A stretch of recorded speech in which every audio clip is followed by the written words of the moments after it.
د هدایت او د علومو سرچینې مدرسې. په افغان دارالعلوم کې د قرآن کریم د حضر تلاوت سیالي ترسره شوه. په یاد سیالي کې د افغان دارالعلوم د هر ټولګي او درجې همداراز د حفظ د شعبې له هرې حلقې څخه یو تن ګډون کړی و.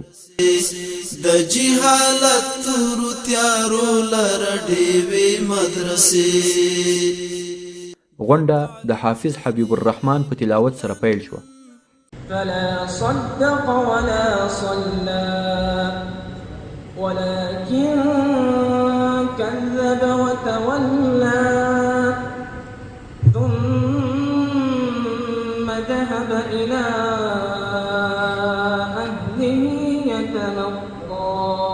ورپسې د افغان دارالعلوم استاد مولوي عبدالغفور خلیلي صاحب یوه لنډه وینا وکړه چې پکې یې د غونډې ګډونوالو ته د سیالۍ څرنګوالی او شرایط بیان کړل.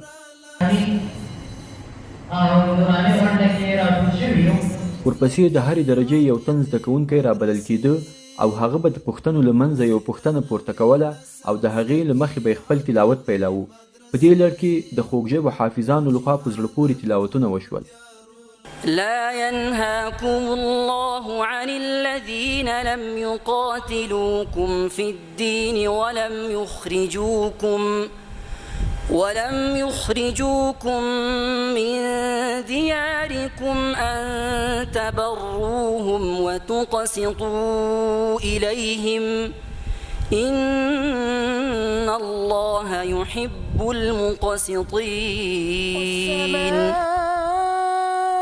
بنيناها بأيد وإنا لموسعون والأرض فرشناها فنعم الماهدون. ولقد خلقنا الإنسان ونعلم ما توسوس به نفسه ونحن أقرب إليه من حبل الوريد إذ يتلقى المتلقيان عن اليمين وعن الشمال قعيد ما يلفظ من قول إلا لديه رقيب عتيد. بالله من الشيطان الرجيم.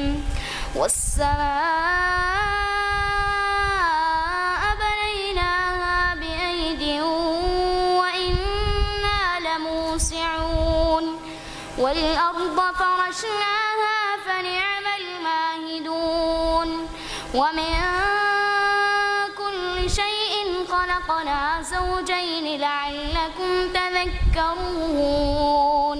په دې بهیر کې د افغان دارالعلوم استادان هم شریک وو.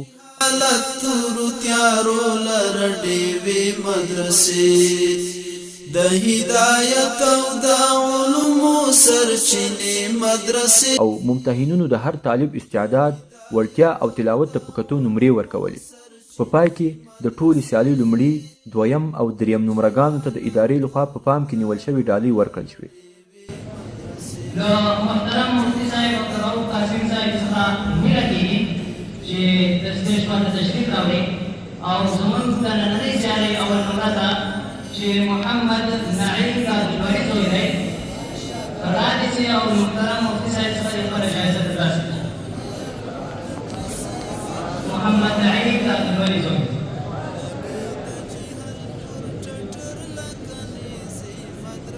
ماشاءالله. محترم مفتي صاحب څخه مننه.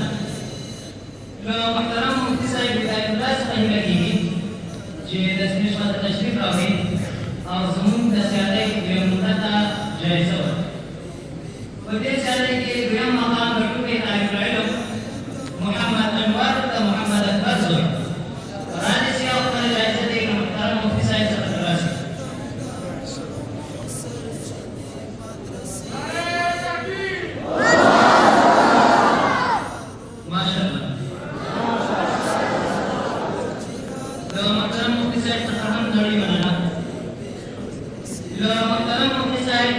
محمد هاشم څخه په ګرانښت هیله کېږي چې د سټېج باندې تشریف راوړي او د سیالۍ دریم نمره ته جایزه ورکړي. په دې سیالۍ کې له موږ سره دریم مقام ګټونکی طالب العلم اسد اسدالله د نعمت زوی راځي چې خپل جایزه دي محترم مفتی صاحب محمد هاشم ته مبارک ورکړي. اسدالله صاحب اسدالله د نعمت زوی ماشاءالله.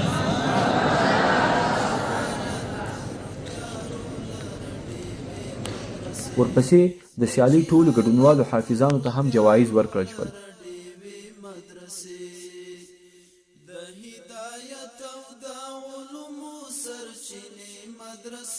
او بالاخره غونډه د مفتي عبدالرؤف قاسمي صاحب په دعا سره پای ته ورسېده.